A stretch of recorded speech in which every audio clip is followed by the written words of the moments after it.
श्री स्वामी नारायण संस्कार धाम गुरुकुल और पांचजन्य साप्ताहिक भारत प्रकाशन लिमिटेड को बहुत बहुत बधाई देता हूं कि जिन्होंने भारत की इस प्राचीन शिक्षा पद्धति को जनमानस तक पहुंचाने के लिए और भारतीय जीवन मूल्यों में भारतीय विरासत की स्थापना के लिए एक बहुत बड़ी पहल की है, क्योंकि मानव के जीवन में शिक्षा से बड़ा परिवर्तन का दूसरा कोई साधन नहीं होता। आप इस बात को इस चीज से समझ सकते हैं कि अंग्रेजों ने जब इस देश पर राज्य किया तो उन्होंने यहां पूरे देश में भ्रमण करके देखा कि लंबा शासन हम तभी चला पाएंगे जब यहाँ की शिक्षा नीति को बदला जाएगा। और इसके लिए 1835 में लॉर्ड मैकाले की अध्यक्षता में उन्होंने एक समिति का गठन किया और लॉर्ड मैकाले ने 2 बार भारत का भ्रमण किया, पूर्व से पश्चिम, उत्तर से दक्षिण। और उसने अपनी रिपोर्ट में बताया कि भारत में अंग्रेजों का स्थायी राज्य, परमानेंट शासन तभी चल पाएगा जब यहाँ की गुरुकुलीय शिक्षा पद्धति को समूल नष्ट किया जाएगा। उसने कहा कि इस देश के तो गांव-गांव में गुरुकुल चलते हैं, कोई स्थान ऐसा नहीं जहां पर कुछ उद्योगपति चलाते हैं, कहीं राजाओं की राजकीय व्यवस्था से चलते हैं, कुछ लोगों के आपस के सहयोग से चलते हैं। इस देश में शिक्षा का, गुरुकुलीय परंपरा का इतना मजबूत स्थायित्व है, जब तक उनमें पढ़ने वाले बालक वो पैदा करते रहेंगे तो भारत में अंग्रेज अपना राज्य परमानेंट स्थापित नहीं कर सकते। और अंग्रेजों ने इस बात का पता था कि जब हम यहाँ के पाठ विधि को बदलेंगे, यहाँ की गुरुकुल प्रणाली को तोड़ेंगे, तभी बात बनेगी। और उन्होंने ऐसा किया। जो लोग दान दाता गुरुकुलों को अपने सहयोग से चलाते थे, उन दान दाताओं पर प्रेशर डाले गए, उनसे दान देना बंद कराया गया। उसके बाद भी जो देते थे उनको दंडित किया गया। उस काल के जो राजा उनकी व्यवस्था में चलते थे, उनको दबाव दे करके इन सहयोगों को बंद किया गया। और पूरे देश में उन्होंने भारतीय गुरुकुलीय परंपरा को तोड़ा और अपनी जो स्कूलीय व्यवस्था थी उसमें मैकाले की पद्धति की पाठ विधि को लागू किया गया। उनका उद्देश्य था कि हम भारत में ऐसे लोग पैदा करें जो हमारे काम को बढ़ाने में सहयोग दें, वो अपनी मूल विरासत को भूल जाएं और वो अंग्रेजों को सर्वोपरि बुद्धिमान मानते हुए हमारे चरणों में आ जाएं। और भाइयों और बहनों, ये दुर्भाग्य रहा। उस समय जो उन्होंने अभियान चलाया उसमें वो पूर्ण सफल हुए। और आश्चर्य की तो बात यह है कि भारत आजाद होने के बाद भी कुछ ऐसे दीवाने लोग थे जो अंग्रेजों के समय अंग्रेजों की व्यवस्था का विरोध करते रहे, लेकिन अंग्रेज के जाने के बाद हमने उनकी व्यवस्था को और मजबूती से लागू किया। मैकाले की वही पाठ विधि हमने आगे बढ़ाई, जिसने हमारी भाषा को बदल दिया, जिन्होंने हमारी वेशभूषा को बदल दिया, जिसने हमारे कल्चर संस्कृति पर सीधी चोट की, जिसने हमारे खान पान और जीवन शैली में आमूल चूल परिवर्तन किया और उसमें वो लोग सफल हुए और उसका आधार बना शिक्षा। तो मैं जो चर्चा आपके बीच में अब करने लगा हूं, मानव जीवन में शिक्षा का कितना बड़ा महत्व है, क्योंकि बालक कोमल है, उसको जो विचार बालपन में पढ़ाई के समय दिया जाएगा, जिस वातावरण में रहेगा, वैसा ही बालक का भावी निर्माण होता है। प्राचीन भारत में पढ़ाई का जो मूल केंद्र होता था वो बालक ही तो था। आजकल की जो शिक्षा पद्धति है, इसमें पढ़ाई का केंद्र बालक बहुत बाद में आता है। पहले हमारी सोच रहती भव्य भवन कितना आकर्षक और सुंदर बनना चाहिए, उसके बाद उस भवन में डेस्क बेंच कितने चमकदार होने चाहिए, उसके बाद वहां स्मार्ट क्लास के लिए बोर्ड कैसे बनने चाहिए, उसके साथ ड्रेसेज कैसी होनी चाहिए। इन आडंबरों में हम उलझे रहते हैं। लेकिन प्राचीन भारत में शिक्षा का केंद्र था विद्यार्थी, बालक, ब्रह्मचारी, उसको ब्रह्मचारी बोलते थे। वो था विद्या का केंद्र जिस पर सारा फोकस होता था।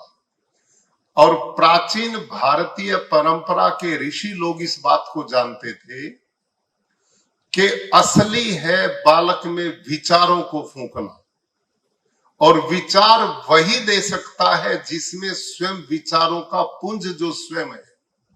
इसलिए प्राचीन भारत में गुरु को क्या बोलते थे? आचार्य। आचार्य अकस्मात निरुक्त शास्त्र में पूछा, आचार्य यास्क से पूछा आचार्य किसे कहते हैं? तो उन्होंने उत्तर दिया, आचारम ग्राह्यतीति आचार्य।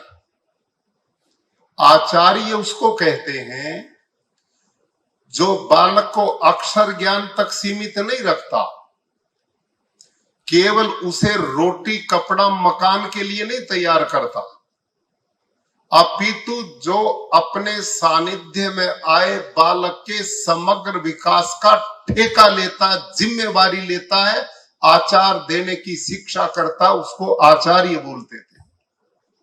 ये था आचार्य शब्द। गुरुकुल क्या थे? गुरुकुल समझिए कितना शाब्दिक सामान्य और सरल अर्थ है। एक होता है पिता का कुल, एक है आचार्य का कुल, गुरु का कुल। जब बालक जन्म लेता है तो वो पिता के कुल में लेता है, और वहां माता और पिता दोनों मिलकर के उस बालक को पालते हैं, पोषते हैं, बड़ा करते हैं। और जो भी संस्कारीय पद्धति थी इस देश में, ध्यान करो, आज जो लोग शिक्षा की बात करते हैं वो तो हमारी पद्धति के कहीं नजदीक भी नहीं टिकते हैं। हमारे यहां बालक को कितना केंद्र माना जाता था।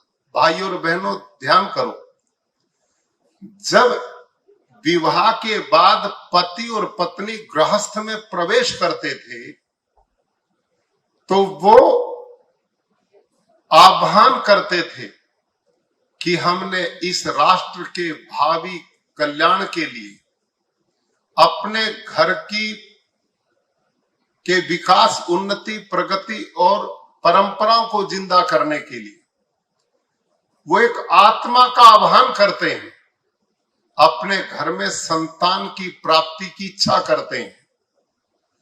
और वो गर्भाधान संस्कार इतना आध्यात्मिक और धार्मिक और इस राष्ट्र के उत्थान और पतन, समाज के उत्थान और पतन का आधार होता था।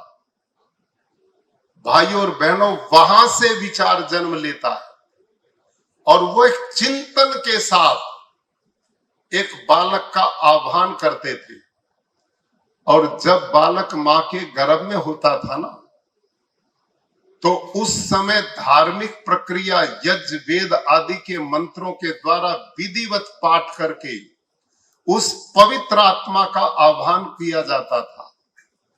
माता गर्भवती होती थी, गर्भ में उसका पुंसवन संस्कार होता था, उसका सीमंतोनय संस्कार होता था, मां को निर्देश दिया जाता था गुरुजनों के द्वारा कि इस समय तुम ये मत सोचना कि तुम्हारे की बुढ़ापे की लाठी तुम्हारे घर में जन्म लेगी, जो संतान आएगी उसी से समाज राष्ट्र का उत्थान और पतन उसमें निहित है। इसलिए देवी, तुम जब तक संतान गर्भ में है उत्तम ग्रंथों का स्वाध्याय करो, उत्तम चित्रों का दर्शन करो, अपना पवित्रता रखो, यज्ञ आदि श्रेष्ठ कर्मों को जीवन का अंग बनाओ, और वही सारी विचारधाराएं गर्भस्थ शिशु को प्राप्त होती थी।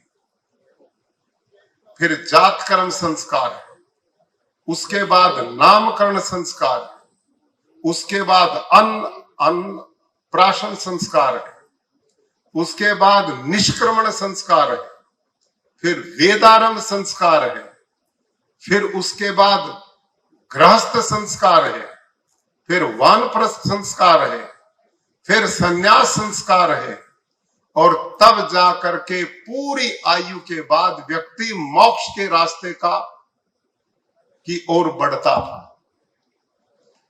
ये 16 संस्कार केवल और केवल इनका काम बालक का निर्माण करना, उसको संस्कारों की भट्टी में तपाना होता था। ये था भारत के ऋषियों का इतना बड़ा विज्ञान। आज सब कुछ है हमारे पास, ध्यान करो भाइयों और बहनों, आज के मानव ने विज्ञान के आधार पर प्रकृति पर बहुत बड़ी विजय प्राप्त की, से इनकार नहीं किया जा सकता। आज व्यक्ति दिए की जगह ये लाइट जलाता है, बैलगाड़ी की तरह जगह नए नए आविष्कार और वायुयान बन चुके हैं। आज रेलें हैं, नहरें हैं, सड़कें हैं, कारखाने हैं, लग्जरी लाइफ है, सब कुछ है, लेकिन मानव में जो इंसानियत होनी चाहिए, मनुष्य में जो मानवता होनी चाहिए, उस दृष्टि से आज दुनिया बहुत बड़ी अभाव से गुजर रही है।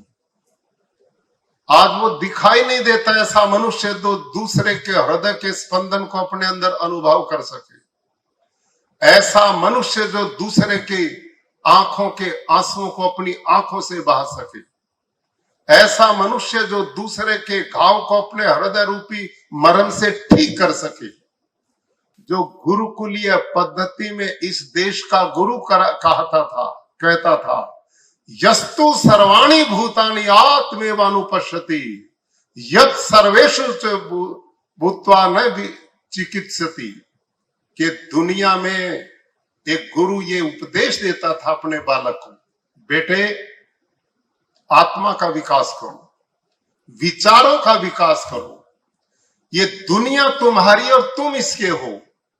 दुनिया में वही सुखी रहेगा जो किसी को बनाना जानता है या किसी का बनना जानता है। ये चिंतन भारतीय दर्शन था, और इसी चिंतन के एक सूत्र को आज हम दुनिया में गुंजायमान करते हैं। ये भारतीय संस्कृति का आधार इन्हीं विचारों से बना था। अयम निजः परोवेति गणना लघु चेतसाम उदार चरिता नाम तू वसुधैव कुटुंबकम। ये तेरा है, ये मेरा है, ये अपना है, ये पराया है, ये बहुत छोटी सोच के लोगों की बात है। महान लोग वो होते हैं जो दूसरों में अपनापन देखते हैं, जो अपनी आत्मा को दूसरे की आत्मा में देखते हैं और दूसरे की आत्मा का दर्शन अपने अंदर करते हैं। ये पाठ इस देश में पढ़ाया जाता था, ये हमारा दर्शन था। वेद इन विषयों से भरे पड़े हैं, उपनिषदों में यही उपदेश है, गीता यही दर्शन देती है, हमारे शास्त्र यही उपदेश करते हैं। जिन्होंने भाई और बहनों इस धरती पर सुख शांति का मार्ग प्रशस्त किया था। यहां पर प्राणी मात्र का कल्याण हो, यह उपदेश दिया जाता था। आज हम देखते हैं लोग छोटे छोटे बाड़ों में बट रहे हैं, और ये जो बाड़े बने हैं बहुत पुराने नहीं है, अभी बने हैं। हम विरासत की बात करें तो जिन दिनों यूरोप के लोग वल्कल वस्त्र पहनकर गुजारा करते थे, उस समय ढाका का मलमल देश का एक माचिस की डिब्बी में बंद होता था। भाई और बहनों, पुष्पक विमान पर यह यात्रा होती थी। यहां का वैभव कितना था कि इस देश को सोने की चिड़िया बोलते थे। और ये दुनिया भर के लुटेरे आक्रांता दुनिया से इस देश में आए, ये इसीलिए तो आए थे कि यहां बहुत कुछ उनको मिलता था। जहां मिलता ही कुछ ना हो, वहां चोर जाकर के क्या करेगा बताइए? क्या कोई चोर किसी झोपड़ी में घुसेगा क्या रात को? वहां पहले ही कुछ नहीं है, वो वहीं जाएगा जहां कुछ मिलता है। या हूण आए, मंगोल आए, यहूदी आए, मुगल आए, अंग्रेज आए, ये सारे लुटेरे बन करके आए थे, क्योंकि ये धन से परिपूर्ण देश था। यहां वैभव की कमी नहीं थी, और देश विश्व का गुरु था।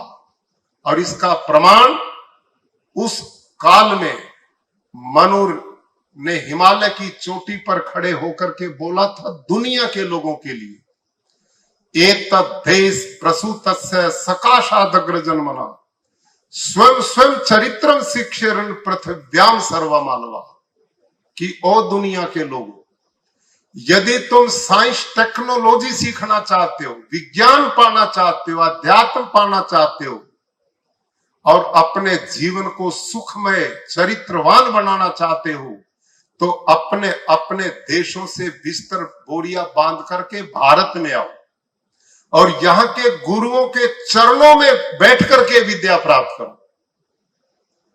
ये आप पढ़िए हम शास्त्रों को, वहां ये वर्णित है। सारी दुनिया, जैसे आज आप हम लोग बोलते हैं ना, मेरा बेटा ऑस्ट्रेलिया में पढ़ता है, मेरा अमेरिका में पढ़ता है, किसी का किसी देश में पढ़ता है। एक काल था जब सारी दुनिया के लोग भारत में पढ़ने आते थे और गर्व मानते थे। यहां की यूनिवर्सिटी तक्षशिला, नालंदा, विक्रमशिला, ऐसी ये तो बहुत बाद की है। इस देश में अनपढ़ व्यक्ति ढूंढे से भी नहीं मिलता था, और इसका प्रमाण है हमारी उपनिषदों में, प्रमाण है। नमेस्तेनो जनपदे न कदरियो न मध्य नाना हिताग निर्विद्वान न स्वैरी स्वैरी निकुता। अश्वपति राजा महर्षि उद्दालक को उपनिषद में घोषणा पूर्वक कहता है, अश्वपति राजा, न विद्वान स्वैरी स्वैरी निकुता, मेरे पूरे राज्य में ढूंढे से भी अनपढ़ अविद्वान आपको नहीं मिलेगा। ये व्यवस्था क्यों होती थी? क्योंकि इस देश में भाई और बहनों 6 साल का जब बेटा बेटी हो जाते थे तो राजकीय व्यवस्था थी कि 6 वर्ष के बाद कोई माता पिता अपने बेटा बेटी को घर में रख ही नहीं सकता था। उसका उपनयन संस्कार गुरुकुल में जाकर के होता था, वहां वेदारंभ संस्कार होता था, यह अनिवार्य था। और जो व्यक्ति अपने बालक बालिका को गुरुकुल में नहीं भेजता था, राजकीय व्यवस्था की ओर से उनको दंडित किया जाता था। यहां शिक्षा अनिवार्य थी, और शिक्षा भी गुरुकुलीय थी। मैं जो आपके बीच में बताने चला था, 2 कुल हैं। एक पिता का कुल जिसमें बालक ने जन्म लिया, वो कुल छोटा है। उस कुल में कितने भाई बहन हैं? आजकल जिस दौर से हम गुजर रहे हैं, 2-3 भाई बहन से ज्यादा है ही नहीं कहीं। माता पिता, कहीं दादा दादी, अब तो दादा दादी को भी वृद्धाश्रम में भेज रहे हैं, क्योंकि मैकाले की यही शिक्षा थी। अपनों के लिए घरों में जगह नहीं बची है। ये हमारी शिक्षा, बेटा डॉक्टर है, इंजीनियर है, बैरिस्टर है, बड़ा अधिकारी है, पैसे कमाता है, लेकिन बूढ़े माँ बाप के लिए उसके घर में चारपाई बिछाने की जगह नहीं बची है। वो वृद्धाश्रम बनाए जा रहे हैं और हम जुटे पड़े इस काम के लिए। हर नगर और शहर में वृद्धाश्रम। ये वृद्धाश्रम बाहर होते थे, भारत में इनकी कोई जगह नहीं होती थी। यहां वृद्धाश्रम नहीं होते थे, यहां वानप्रस्थाश्रम होते थे, यहां संन्यास आश्रम होते थे। रोटी खाने के लिए एक आदमी एक कोने में डाल दिया जाए, इसकी कोई व्यवस्था नहीं थी। यह आत्मा के विकास का साधन होता था। और वो वानप्रस्थ कोई घर से दुखी होके नहीं जाता था, वो अपने कर्तव्य और आत्मा के विकास के लिए जाता था। वो मैं चर्चा भी करता हूं आपके बीच में। तो बालक जब 6 साल का होता था, तो आप सब जितने भाई बहन ग्रस्त बैठे हैं, आपको भी पता होगा इस बात का कि घरों में जिम्मेदारियां बहुत होती हैं। आपको दुनिया भर के काम धंधे हैं। अब आप बालक पर पूरा समय नहीं दे सकते। और बालक हमारे परिवार, समाज और राष्ट्र की सबसे बड़ी पूंजी है। प्राचीन भारत के ऋषियों ने व्यवस्था की थी, 6 वर्ष के बाद जब तक वो खुद पैरों पर ना खड़ा हो जाए तब तक घर में रहने की जरूरत है। उसके बाद उसे गुरुकुल में भेजो। क्यों भेजो? इसलिए भेजो कि गृहस्थ के पास काम अनेक हैं और गुरुकुल में पढ़ाने वालों के पास काम केवल एक है। केवल एक काम है, और वो काम क्या है? अपने सानिध्य में आए बालक का विकास करना, शिक्षा से दीक्षित करना, विचारों से उन्नत बनाना, उसको धर्मात्मा, जितेंद्रिय, परोपकारी बनाना। ये उन गुरुओं का काम होता था।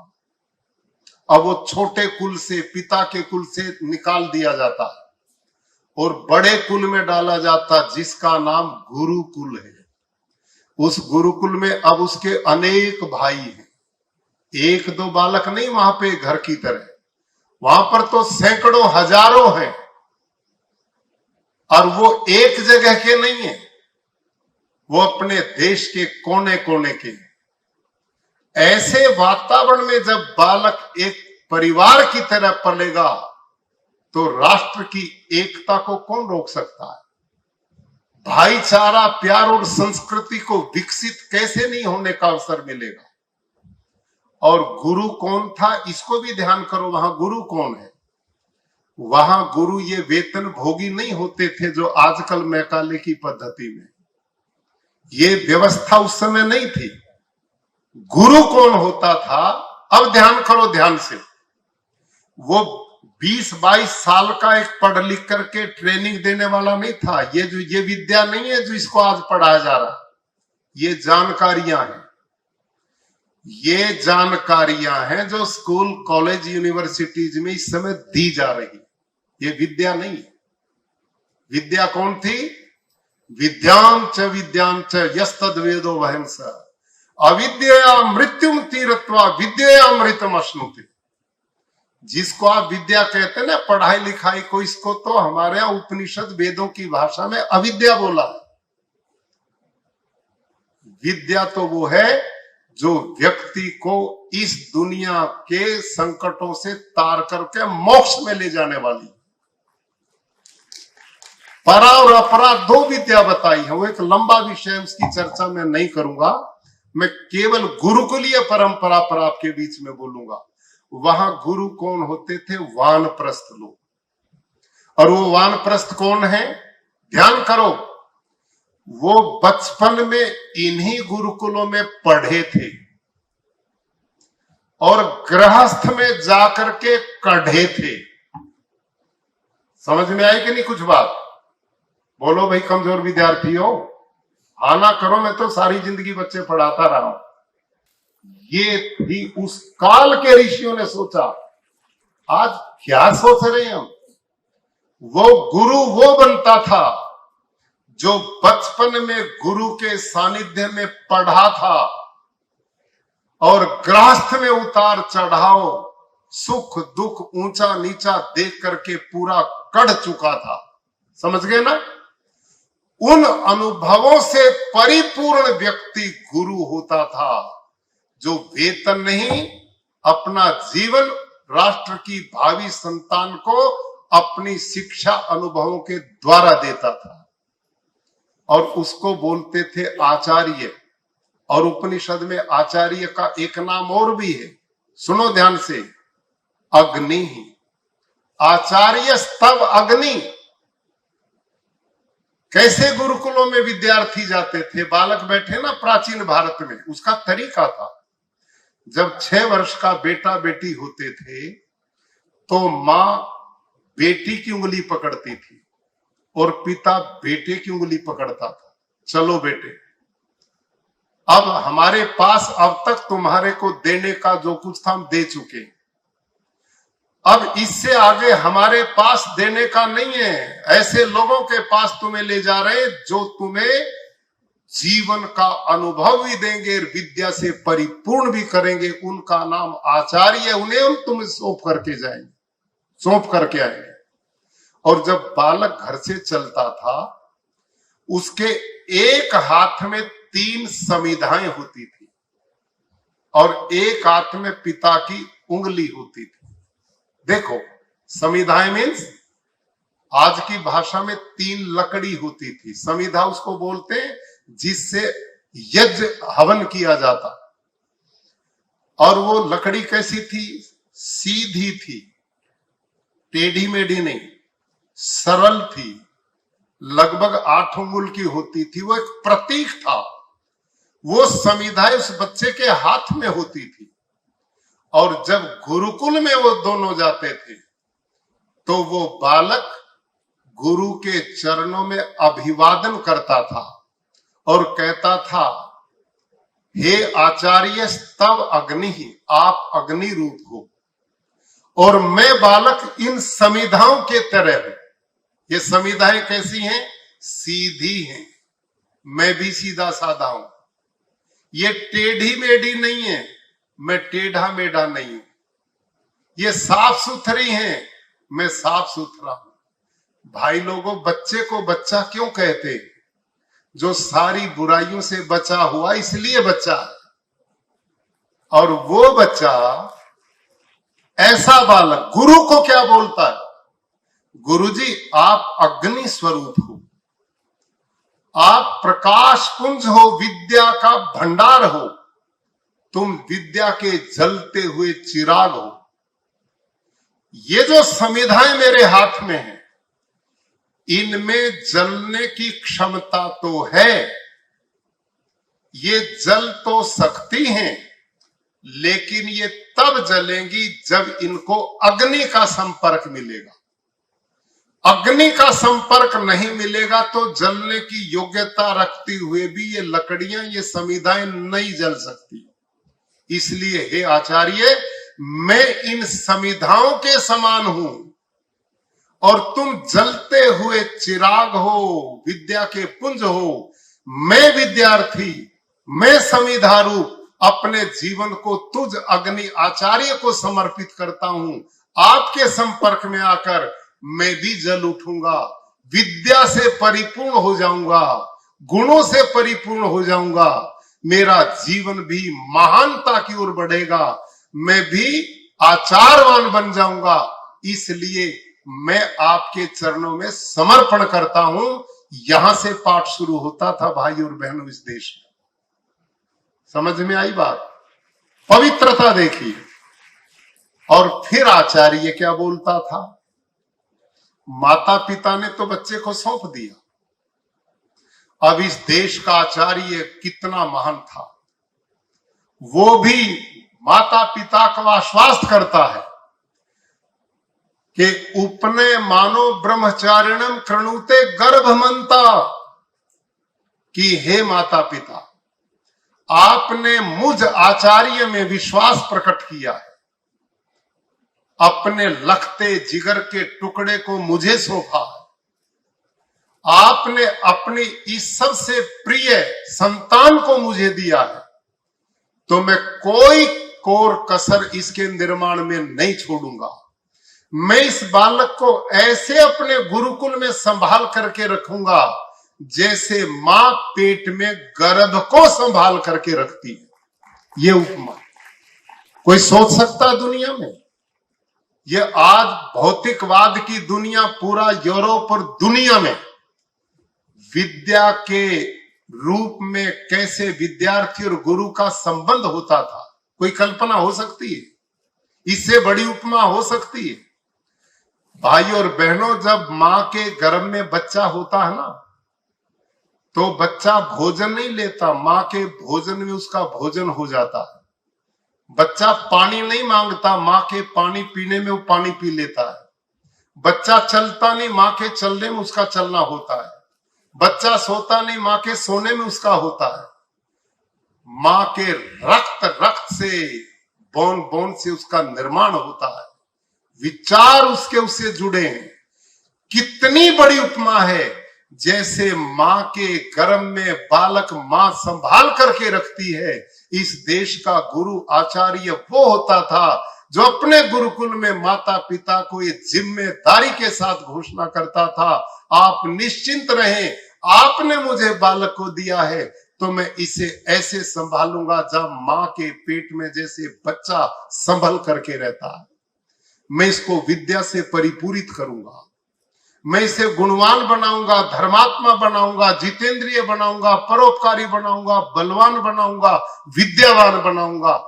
ये था इस देश की गुरुकुलीय पद्धति का आधार। और वो गुरुकुल होते कहां थे?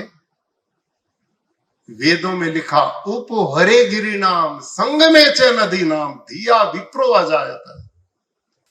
इस देश के गुरुओं का चिंतन देखिए कि गुरुओं के आश्रम, गुरुकुल कहां होते थे उस काल में, कि पहाड़ों की कंदराओं में, नदियों के संगम पर और प्रकृति की गोद में, जहां किसी भी प्रकार का दूषण न विचार का है न पर्यावरण का है, किसी भी तरह का प्रदूषण नहीं, ऐसे पवित्र जंगलों के बीच में गुरुओं के, ऋषियों के आश्रम थे। वहां बालक प्रकृति के महत्व को जानता था कि मैंने पर्यावरण को बचाना है, इस बहने वाली नदियों के पानी को पवित्र रखना है। आज हम कौशल की बात करते हैं, पढ़ाई के साथ कौशल जुड़ना चाहिए। आज सोचिए हमने ये बात, प्राचीन भारत में ऋषियों के आश्रम में गौ माताएं थी, वो विद्यार्थियों का पालन पोषण करते थे। ऋषियों के आश्रम में खेती बाड़ी थी, इन गौओं के द्वारा प्राकृतिक गोबर गौमूत्र से उनकी कृषि होती थी। वहां पर वो जंगलों में लकड़ी चूक करके खुद लाते थे, खुद काम करते थे, अपने बनाए वस्त्र पहनते थे, सारा हाथ से काम होता था। इस देश के बालक को तपस्वी बनाया जाता था, ये ध्यान करो, तपस्वी बनाया जाता था। चाहे राजा राम हो, चाहे कृष्ण भगवान हो, जब गुरुकुलों में गए उनके लिए अलग पलंग की व्यवस्था नहीं थी, उनके लिए अलग खान पान की व्यवस्था नहीं थी, उनके लिए अलग शिक्षा की व्यवस्था नहीं। भारत की प्राचीन गुरुकुलीय व्यवस्था में एक खान पान, एक वस्त्र, एक जैसी शिक्षा, एक जैसी व्यवस्था, वहां था समाजवाद। भाषण और नारों से समाजवाद नहीं यहां होता था, यहां तो प्रैक्टिकल समाजवाद का नारा था। सारे देश के वहां बच्चे पढ़ते, न कोई जात है, न पात है, न छोटा है, न बड़ा है, सब एक भाई भाई रहते थे। विद्या उनकी माता थी, गुरु उनके धर्म के पिता थे, गौओं का वो सेवा करते थे, खेती स्वयं करते थे, आत्मनिर्भर थे और लकड़ी के तख्त पर या धरती में सोते थे। आप सबसे मैं पूछता हूं भाई बहनों, उत्तर देना। एक बालक को हम आज ऐसा बना रहे हैं, हमारी माताएं पीछे बैठी हैं, हम इतने ऐसा बना रहे, बच्चा मिट्टी में खेलता तो मां दौड़ी जाती, हाय मिट्टी लग गई। कितना बड़ा पाप मान लिया, हाय मिट्टी लग गई। कहीं और कहीं पशु को हाथ लगा दिया, गंदे हो गए, साबुन से धो। क्या कल्चर बना दिया। इस देश में बच्चे मिट्टी में खेलते थे, मिट्टी में पलते थे, पशु और खेती के सानिध्य में रहते थे और लकड़ी के तख्त पे सोते थे। आपसे मैं ये पूछना चाहता हूं, एक बालक को बचपन से आप मखमली गद्दों पर सुलाओ, 24 घंटा मोहन भोग दो, उसको बिल्कुल धूप भी ना लगने दो और उसकी कतई लग्जरी लाइफ बना दो। ऐसे बालक को जीवन में कोई कष्ट आ गए, और जीवन तो सुख दुख से जुड़ा हुआ है, कौन बचा इससे। सुख और दुख तो आएंगे, लेकिन ऐसे कोमल बालक को दुख जीवन में आ गए तो क्या उन दुखों से वो लड़ाई लड़ सकता है? नहीं लड़ सकता। फिर तो वो ऊपर देखागा घूमने वाले में लटकने के लिए, वही उसके पास उस दुख से बचने का रास्ता है। इधर हमारी गुरुकुलीय परंपरा को देखिए, यहां राजा का या रंक का हर किसी को गुरुकुल में पढ़ना है, हर किसी को जंगल से लकड़ी चुगनी है, हर किसी को गौओं की सेवा करनी है, हर किसी को खेती बाड़ी करनी है, हर किसी को गुरुकुल में झाड़ू लगा करके अपना काम करना है, धरती में सोना है। ऐसे बालक को जीवन में कोई कष्ट आएगा तो कोई दिक्कत पड़ेगी क्या? क्यों भाई लोगों? वो तो अभ्यस्त है, उसको बचपन में तैयार किया है। इसलिए भारत की शिक्षा पद्धति में, गुरुकुल पद्धति में ये पहला पाठ था, शय्याम शय, धरती पर सोना, तपस्वी जीवन जीना, कठोर जिंदगी जीना।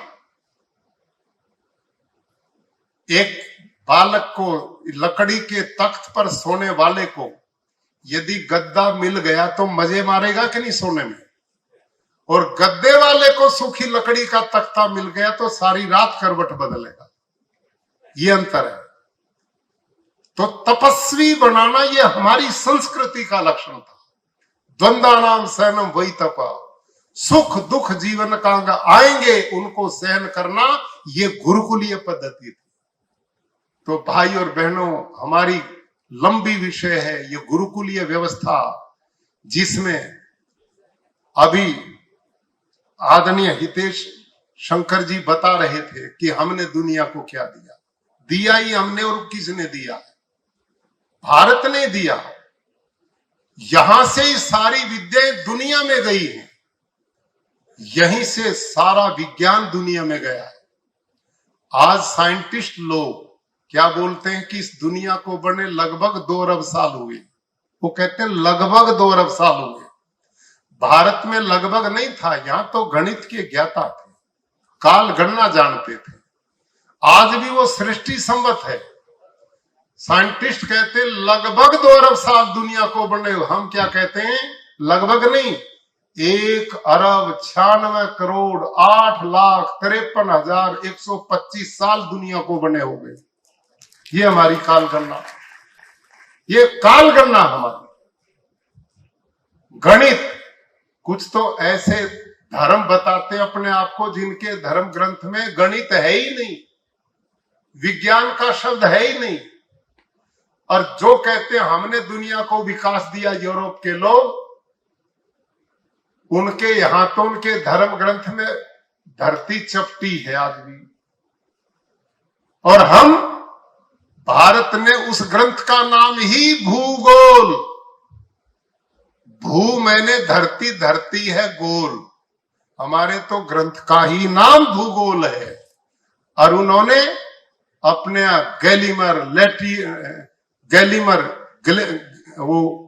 गैलीलियो जैसे वैज्ञानिक सोच के आदमियों को इस बात के लिए फांसी पर लटका दिया, जिंदा जला दिया कि वो बाइबल के खिलाफ बोलते, बाइबल में लिखा धरती चपटी, ये कहता बोल है। और हमने तो हमारे साइंटिस्ट आचार्य मिहिर, हमारे दूसरे साइंटिस्ट आर्यभट्ट, ऐसे सारे साइंटिस्ट, ऋषि किसे कहते हैं? ऋषियों कस्मात, ऋषियों साक्षात्कृत धर्मा, ये लिखा है। ऋषि उसे कहते हैं कि जो हर विषय को साक्षात करने की क्षमता रहता है। ये जो रिसर्च स्कॉलर शब्द है ना अंग्रेजी का, रिसर्च स्कॉलर, ये ऋषि का अपभ्रंश शब्द है। भारत के जितने ऋषि थे वो सारे ही साइंटिस्ट थे, सारे ही वैज्ञानिक थे। वो इन्हीं अन्वेषण के बाद उन्होंने जिन शास्त्रों का निर्माण किया, आज उनको झुठला नहीं सका।